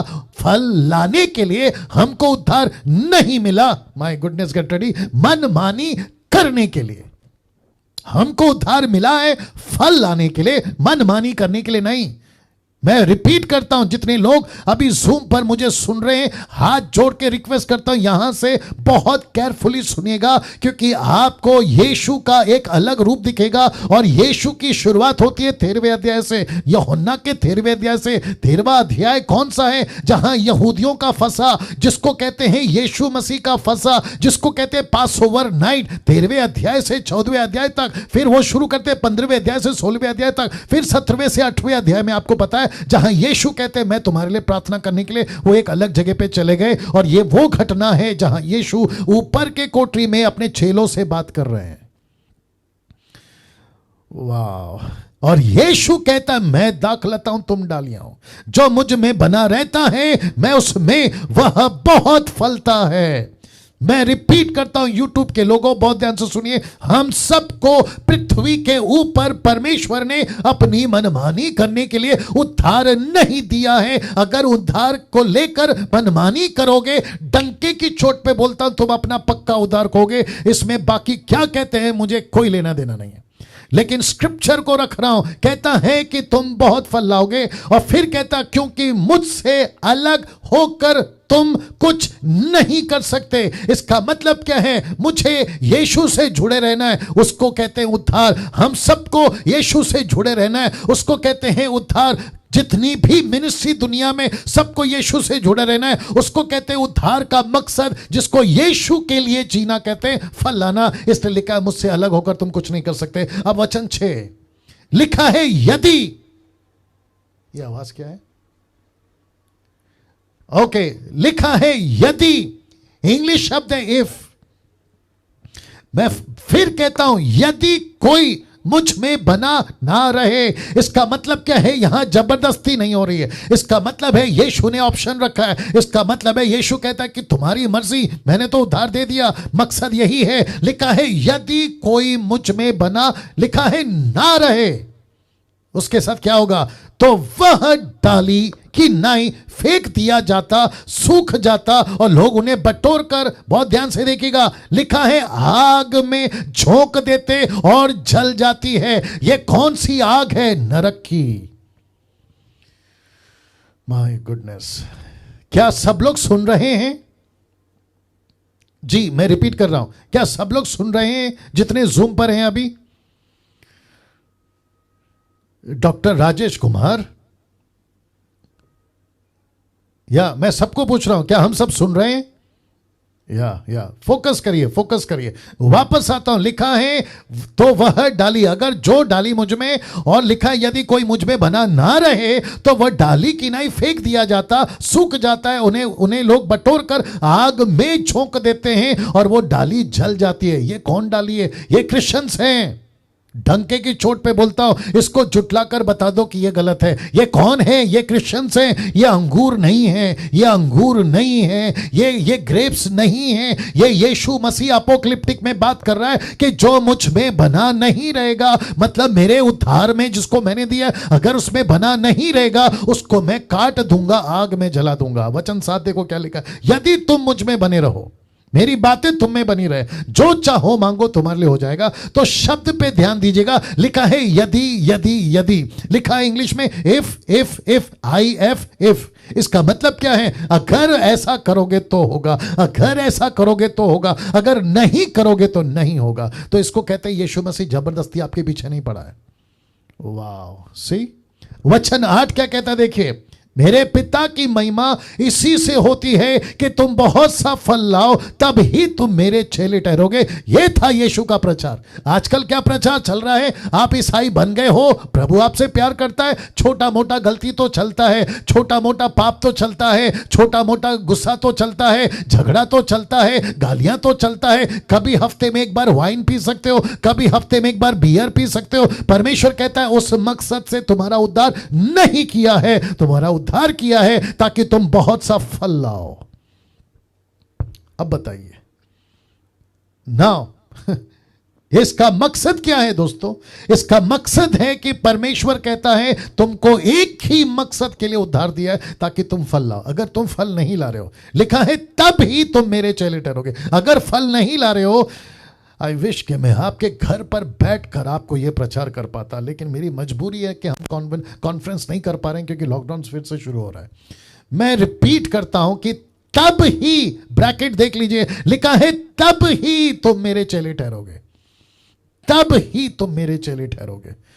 आजकल टाइम पास बहुत चल रहा है साहब, फल नहीं ला रहे हैं। आजकल मनोरंजन बहुत चल रहा है। आजकल क्रिश्चियंस क्या बन गए पता है? सेलिब्रिटीज। फेसबुक यूट्यूब वालों अगर ये पहुंचता है वहां तक के लिए मैं बता दूं, आजकल सेलिब्रिटी टाइप क्रिश्चियन बहुत हो गए। फंक्शंस में जा रहे हैं, फोटो क्लिक करते हैं, फेसबुक पे डालते हैं। कहीं पे कॉन्सर्ट करते हैं, फोटो खींचते हैं, फेसबुक पे डालते हैं। फिर ऊपर से ऐसी मेहरबानी जताते हैं, hey guys pray for us, hey guys we had a good time. ये क्या लगा के रखा है? परमेश्वर कहता है फल लाओ, परमेश्वर कहता है मेहनत करो, परमेश्वर कहता है आत्मा बचाओ। यहां कम से कम थोमा जब से भारत आ गया, हम अभी भी 3 से 4% क्रिश्चियंस हैं, जबकि बाकी सब कंपनियां डेवलप कर रही हैं, बाकी सारे के सारे शॉपिंग मॉल डेवलप कर रहे हैं, हर इंसान तरक्की कर रहा है, लेकिन एक ही ऐसी बिजनेस है और वो है मसीह की बिजनेस जो सिर्फ 3% पे अटकी हुई है। क्या शर्म की बात है, क्या शर्म की बात है ना। इसको देखिए, रोमियो किताब उसका 11 का 17, ये बहुत इंटरेस्टिंग है। यदि लिखा है यदि कोई एक डाली तोड़ दी गई, लिखा है यदि कोई एक डाली तोड़ दी गई, ब्रैकेट में इजरायली। इसका कॉन्टेक्स्ट आपको एक से मिलेगा, इजरायली और अन्य जातियों की बात हो रहा है। लिखा है यदि कई एक डाली तोड़ दी गई, रिपीट करता हूं, यदि कई एक डाली तोड़ दी गई, ब्रैकेट में इजराइल, तू जंगली जलपाई होकर उनमें साटा गया। तो ये जंगली जलपाई कौन है? अन्य जाति। अब आपको कॉन्सेप्ट समझाता हूं, थोड़ा सा हैवी है, बर्दाश्त करिएगा, ठीक है ना। और यूट्यूब वालों आप भी बर्दाश्त करिएगा। पौलुस क्या कह रहा है पता है? रोमियो की किताब 11 अध्याय में वो यहूदियों को कह रहा है कि तुम पहले यहूदी, तुमको मौका मिला था यीशु का उद्धार पाने का। तुम यहूदी, तुमको मौका मिला था यीशु की डाली में जुड़कर फल लाने का। ये देख लीजिएगा। लेकिन क्या हुआ कि तुमको, लिखा है यदि कई एक डाली तोड़ दी गई, इसका मतलब है तुम्हारा उद्धार नहीं हुआ, यीशु को तुमने स्वीकार नहीं किया, तब जाकर जंगली, माय गुडनेस, अगर आप स्वीकार कर सको इसको, लिखा है तब जाकर जंगली जल पाई होकर उनमें साटा गया। इसका मतलब है उसके अंदर डाला गया। ये जंगली जलपाई कौन है? अन्य जाति। ये अन्य जाति कौन है? आप और मैं। तो प्रभु का दास पौलुस कहता है मौका मिला था इजरायलियों को, बहुत ध्यान से सुनेगा, मौका मिला था इजरायलियों को, लेकिन इजरायलियों ने मौका खो दिया जो डाली बनकर फल ला सकती थी। लेकिन परमेश्वर ने एक और नई डाली लाई, और जिसको कहते हैं अन्य जाति की डाली। और अब इसको देखो, और जलपाई की जड़ की चिकनाई का भागी हुआ। यह पवित्र आत्मा है। जलपाई की जड़ की चिकनाई का भागी हुआ, इसका मतलब है पवित्र आत्मा ने उस जंगली झाड़ी को ऐसा अपने में जोड़ दिया ताकि वो भी फल ला सके। अब इसको देखो, तो डालियों पर घमंड ना करना, यहूदियों को कहता है कि तुम खुद पर घमंड ना करना। और यदि तू, ब्रैकेट में यहूदी, घमंड करे तो जान रख कि तू यानी यहूदी जड़ को नहीं, मतलब परमेश्वर को नहीं, परंतु जड़ यानी परमेश्वर यीशु तुझे संभालती है। ओ हो, इसको रख रहा हूं, इसको डाइजेस्ट करो प्लीज। ये थोड़ा सा हैवी होगा आपके लिए। मैं वापस कहता हूं, किसकी बात चल रही है? फल की बात चल रही है। परमेश्वर की महिमा किससे होती है? फल से होती है। तो क्या लिखा है? तब ही तुम मेरे चेले ठहरोगे। लेकिन यहूदी फल नहीं लाए, यहूदी यीशु की डाली नहीं बने, ये यहूदी ब्रांचेस नहीं बने। तब पौलुस को यह प्रकाशन मिला कि अगर यहूदी मतलब इजरायली अगर फल नहीं ला रहे हैं तो मैं अन्य जाति को चुनूंगा और वो मेरे लिए फल लाएंगे। माय गुडनेस, आप समझ रहे हैं?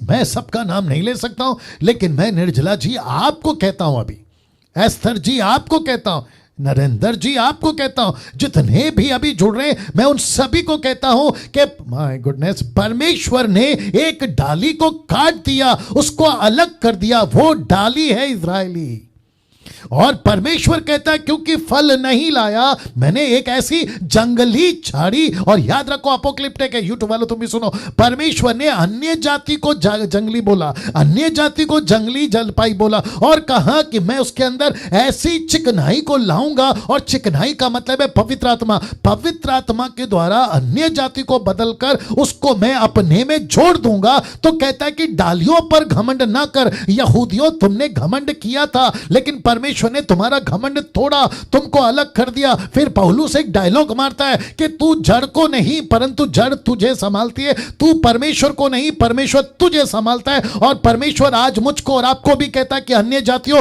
तुम भी बात को समझो, यूट्यूब वालों तुम भी बात को समझो कि परमेश्वर की कृपा हम पर हुई कि हमको पवित्र आत्मा के द्वारा यीशु के साथ में जोड़ा गया। वाह, ताली बजाकर परमेश्वर को धन्यवाद देंगे। ना इसको कंटिन्यू करता हूं, लिखा है फिर तू कहेगा, अन्य जाति कहेंगे, ब्रैकेट में अन्य जाति, फिर अन्य जाति कहेंगे डालियां इसलिए तोड़ी गई, मतलब अन्य जाति को इसलिए मौका नहीं मिला क्योंकि अन्य जाति कहते हैं कि हमको मौका मिला कि मैं साटा जाऊं, अन्य जाति साटे जाए, इसका मतलब है यीशु में जोड़े जाए। क्या करूं, आप लोग समझ रहे हैं ये डाली पेड़ पौधा, या प्लीज प्लीज उसको बहुत बारीकी से समझिएगा। अन्य जाति कहती है फिर तू कहेगा, ब्रैकेट में आपको समझने के लिए मैंने डाला है, फिर तू कहेगा मतलब अन्य जाति कहेगी डालियां इसलिए तोड़ी गई, यानी कि यहूदी इसलिए निकाले गए कि हम अन्य जाति उसकी जगह पे आ जाएं। अब इसको देखो, भला वे तो अविश्वास के कारण तोड़ी गई, कौन, यहूदी को मौका इसलिए नहीं मिला क्योंकि उनका विश्वास नहीं था, अविश्वासी बन गए, परंतु तू विश्वास से बना रहता है, अन्य जाति तू विश्वास से बना रहता है, इसलिए अभिमानी ना हो परंतु भय कर। हो, मतलब अन्य जाति को डांट रहा है पौलुस, अन्य जाति को फटकार लगा रहा है कि तुझे घमंड नहीं आना चाहिए, जैसा घमंड अन्य यहूदी लोगों ने किया, जैसा घमंड इजरायलियों ने किया, जैसा उनको चिंता नहीं थी। तो अन्य जातियों को कहता है कि तुम जंगली हो, लेकिन परमेश्वर के पवित्र आत्मा ने तुमको चिकना बनाकर यीशु के साथ में जोड़ दिया, इसलिए कहता है अभिमानी ना हो परंतु भय कर। ये भय क्यों, कहीं तुम अपना उद्धार ना खो दो, क्यों, जैसे यहूदियों ने अपना उद्धार खो दिया। Can you believe this?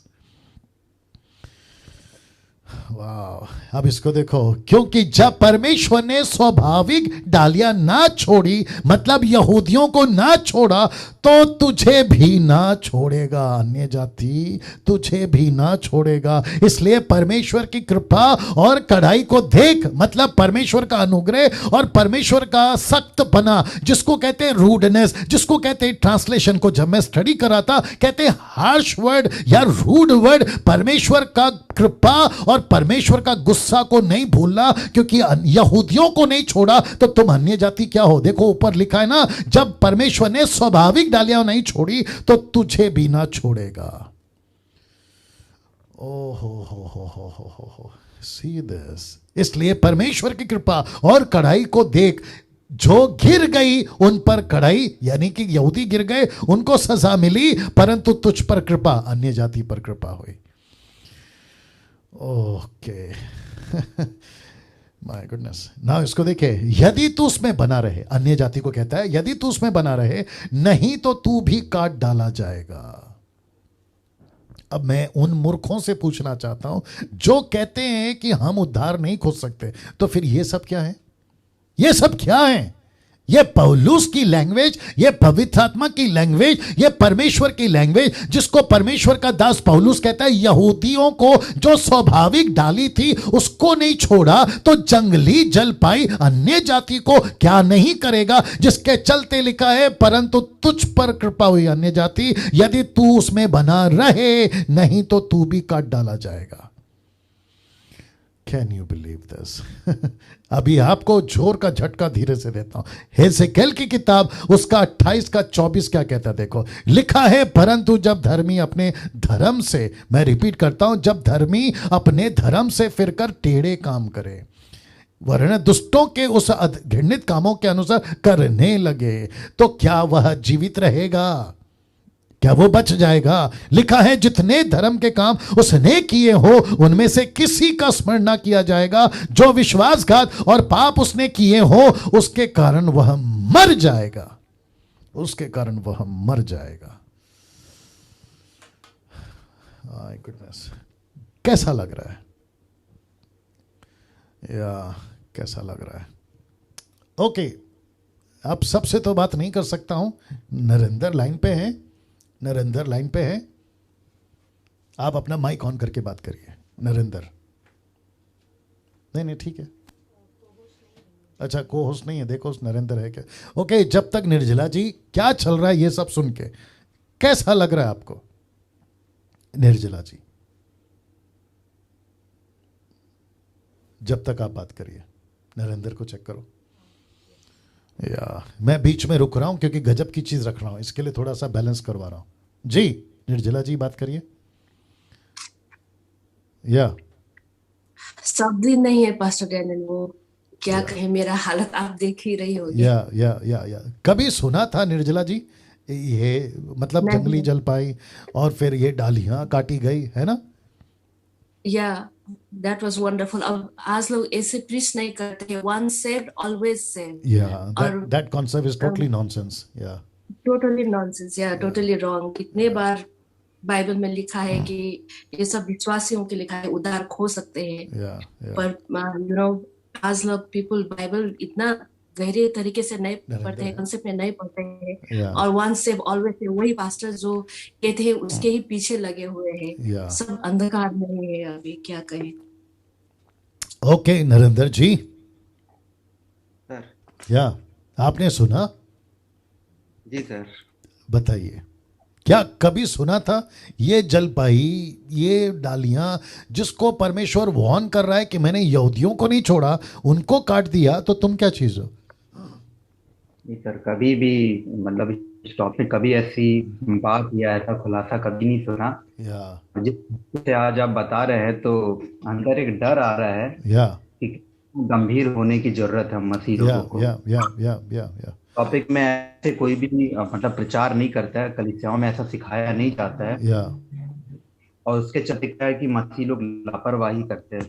या okay, now thank you Narendra साहब, माइक ऑफ कर लीजिए। नाउ मैं ये बता चुका हूं, जो धर्मी अपने धर्म से फिरकर टेढ़े काम करेगा या दुष्टों की संगति करेगा, घृणित हो जाएगा, तो क्या वो जीवित रहेगा? Question mark. वो तो पक्का मर जाएगा। ये कौन बोल रहा है? ये परमेश्वर बोल रहा है। अब मैं ऐसों को कहना चाहता हूं जो कहते हैं कि मनुष्य अपना उद्धार, यानी कि विश्वासी अपना उद्धार नहीं खोएगा, तो फिर मुझे इसका जवाब दो।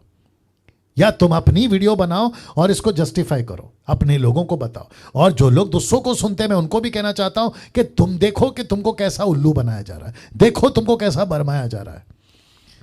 गुडनेस, ना इसको देखिए। मेरी मजबूरी है कि ये फोटो डालना पड़ा, मेरी मजबूरी है, मैं कुछ नहीं कर सकता। अभी कुछ लोगों को घृणा आ रही हो गई, कुछ लोगों को अजीब लग रहा होगा, लेकिन क्या कभी सोचा है कि दूसरा पत्रस दूसरा अध्याय वचन 22 में क्या लिखा है?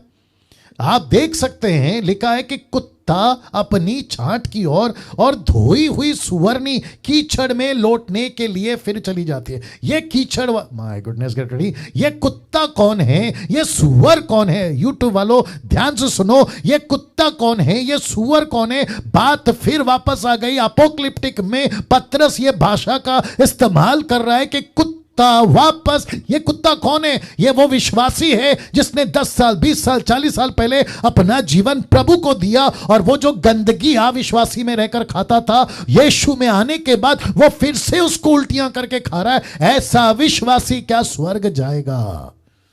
ऐसा सुअर जिसको परमेश्वर ने पवित्र आत्मा से, परमेश्वर ने लहू से, अपने आप के वचन से ऐसा साफ किया, लेकिन लिखा है कि यह सुअर वापस गंदगी में, मतलब संसार में चली गई। तो क्या ऐसे लोग क्या वापस से उद्धार पाकर स्वर्ग में जा सकते हैं? अभी जितने भी जूम पर मुझे देख रहे हैं, कम से कम 425 लोग आप लोग देख रहे हैं, मैं आप सभी से पूछना चाहूंगा, अगर प्रभु के अनुग्रह हुआ, हम सब परमेश्वर के राज्य में पाए गए, जिसका प्रयत्न आज हमको करना है। मैं वापस से कहता हूं, अगर हम पहुंच गए और वहां पे ऐसे कुत्ते और सुअर टाइप के क्रिश्चियन अगर आपको दिख गए, तो आप यीशु से सवाल नहीं पूछोगे कि प्रभु जी संसार में हम दुख उठा उठाकर आपके पास पहुंचे हैं, ये मजा ले लेकर आपके पास पहुंचे हैं, ये आपका न्याय कैसा? ये नहीं पूछोगे क्या? ये नहीं पूछोगे। आप पक्का पूछोगे प्रभु से कि प्रभु ये कैसे आ गया यहां पे, ये कैसे आ गया यहां पे। मैं फिर कहता हूं, इसको मैं कुछ सेकंड तक और रख रहा हूं ताकि आपके जहन में यह बात बैठ जाए कि कोई कुत्ता या सुअर परमेश्वर के राज्य का वारिस नहीं हो सकता है। और ये कहते हैं कि हम जिसने उद्धार पाया हम पक्का स्वर्ग जाएंगे, तो फिर इनका काम यहां पर क्या है? पतरस को क्यों नहीं समझ में आई ये भाषा? अगर अभी जो जूम पे देख रहा है और आपका जीवन ऐसा कुछ उल्टा सीधा वाला है, तो मैं आपसे भी कहना चाहता हूं, जितनी जल्दी हो सके कुत्तागिरी और सुअरगिरी छोड़िए, इसमें से बाहर निकलिए, नहीं तो मंगलवार से आपको नमस्ते ना। अब मैंने लिखा है अब अंत में, ठीक है ना, लेकिन ये जो अंत का पार्ट है ना, ये सबका बाप है। आइए दिखाता हूं कैसे। लिखा है 2 तरह के मसीह संतान।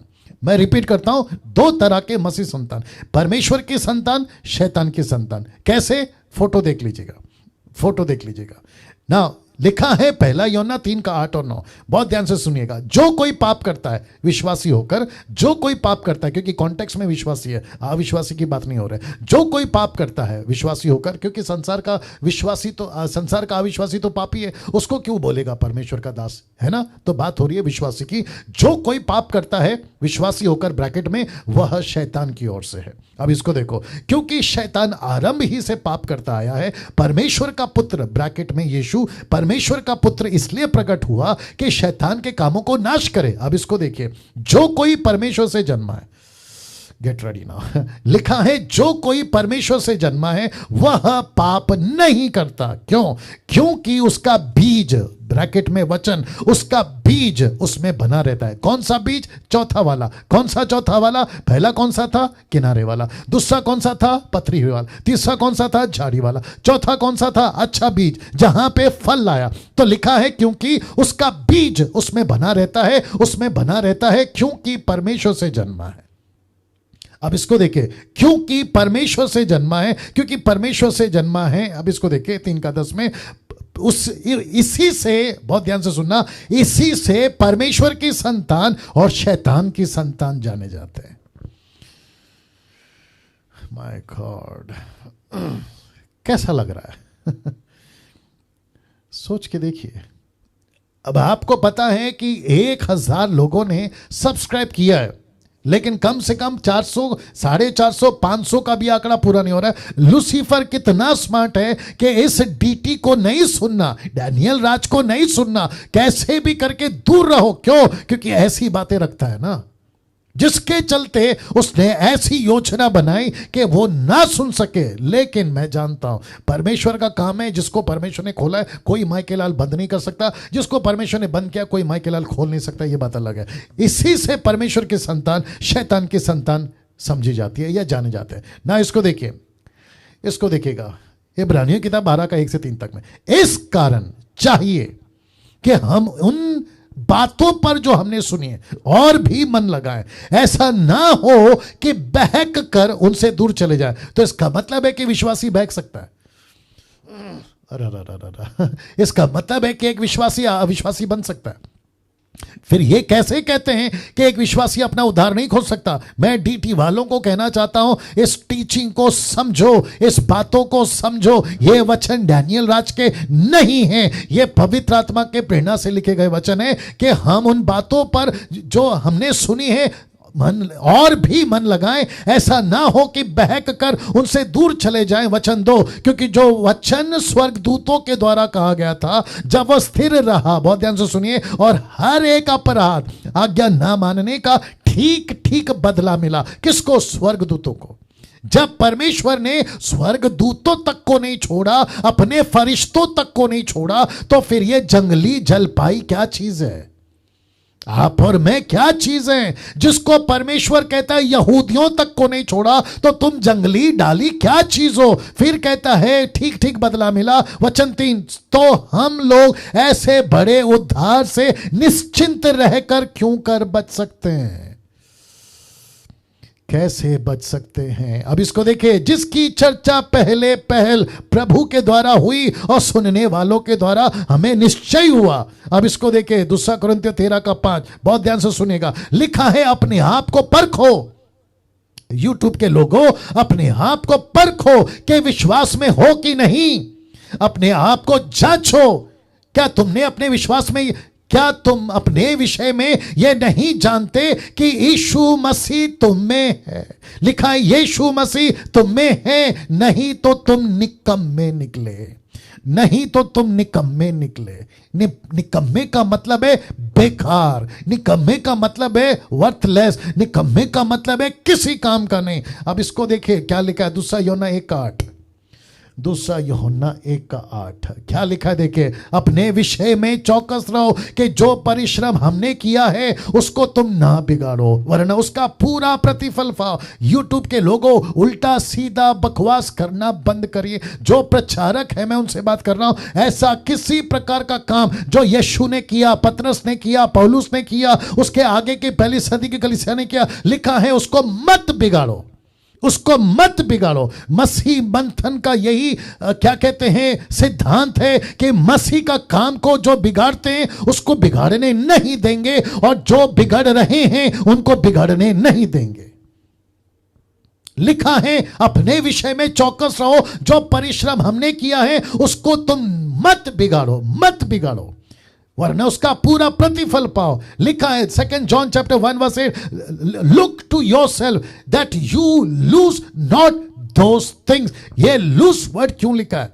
मैंने क्या कहा था, can we lose our salvation? तो ये स्क्रिप्चर क्यों है? क्योंकि हिंदी में ये लूज वर्ड नहीं आया। Look to yourself that you lose not those things which you have worked for, but that you receive a full reward. तुमको पूरा परिश्रम का मेहनत मिलना चाहिए, कहीं तुम इस उद्धार को खो मत दो, ये बता रहा है। अब इसको देखो, 2 यूहन्ना 1:9, जो कोई आगे बढ़ जाता है और मसीह की शिक्षा में बना नहीं रहता, उसके पास परमेश्वर नहीं। जो कोई उसकी शिक्षा में स्थिर रहता है, उसके पास पिता भी है और पुत्र भी है। अब इसको देखो, 2 यूहन्ना 1:10-11, यदि कोई तुम्हारे पास आए और यह शिक्षा ना दे, उसे ना तो घर में आने दो, ना नमस्कार करो, क्योंकि जो कोई ऐसे जन को नमस्कार करता है वह उसके बुरे कामों में साझी होता है।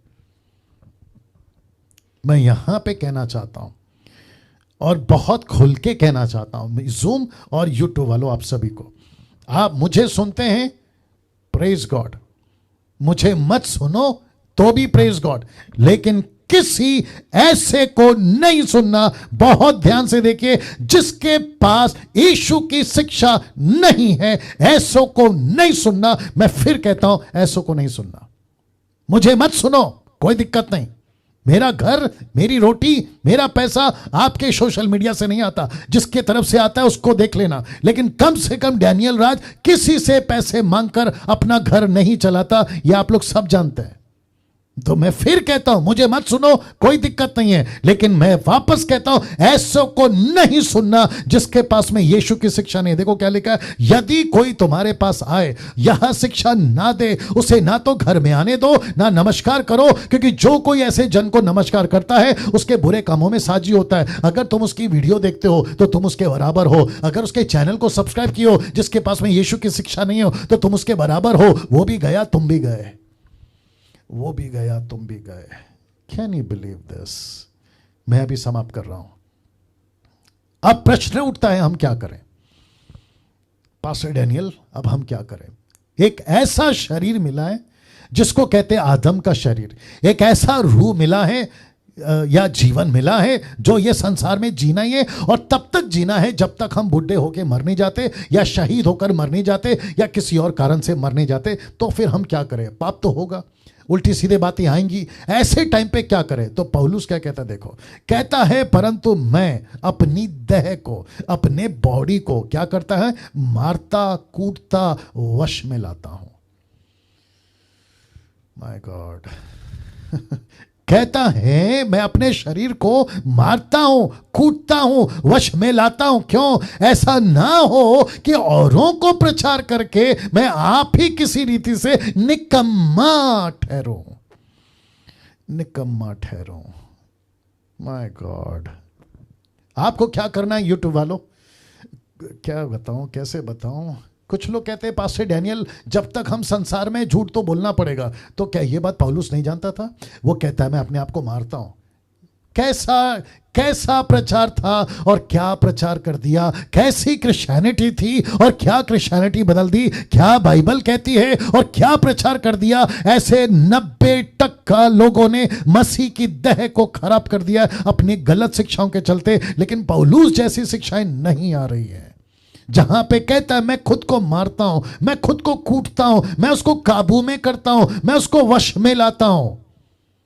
इसका मतलब क्या है? अभी कुछ लोग YouTube पे ये वीडियो जब अपलोड हो जाएगा तो कुछ आधे अधूरे ज्ञान के बुद्धिजीव ये क्या करेंगे पता है? मेरे वीडियो को एडिट करके अपने तरीके से पेश करेंगे कि देखो डैनियल राज ने कहा है कि सैल्वेशन पाने के बाद में उद्धार खोज सकता है। मैं तुम लोगों को कहना चाहता हूं और ओपन चैलेंज देना चाहता हूं, जितने भी स्क्रिप्चर मैंने रखे उसका कॉन्ट्रडिक्ट करके बताओ, उसका क्रॉस रेफरेंस रख के बताओ, उसको काउंटर क्वेश्चन रख के बताओ और मेरे जितने वचन रखे उसको जस्टिफाई करके बताओ। मैं यूट्यूब और फेसबुक पे आना छोड़ दूंगा।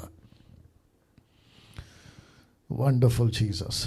नाउ क्योंकि मेरे पास में वक्त नहीं है, ऑलमोस्ट 9:20 होने आ रहे हैं, क्या करूं? मैं फिर कहता हूं, ये जो लास्ट का लाइन है ना, इसको दिमाग में रखना। मेरा दारू पीने का इच्छा होता है, मैं विश्वासी बन गया, खुद को मारो। मेरे को नशा करने का इच्छा होता है, मैं विश्वासी बन गया, खुद को मारो। मुझे पाप करने का मन करता है, खुद को मारो। मुझे व्यभिचार करने का मन करता है, खुद को मारो। मैं रात में जब अकेला होता हूं अपने बेड पे लैपटॉप के साथ, टैब के साथ, फोन के साथ में, खुद को मारो। पौलुस कहता है मैं खुद को मारता था।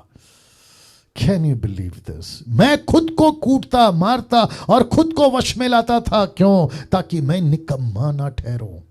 मैं निकम्मा नहीं ठहरना चाहता। मैं स्टेटमेंट के साथ में समाप्त कर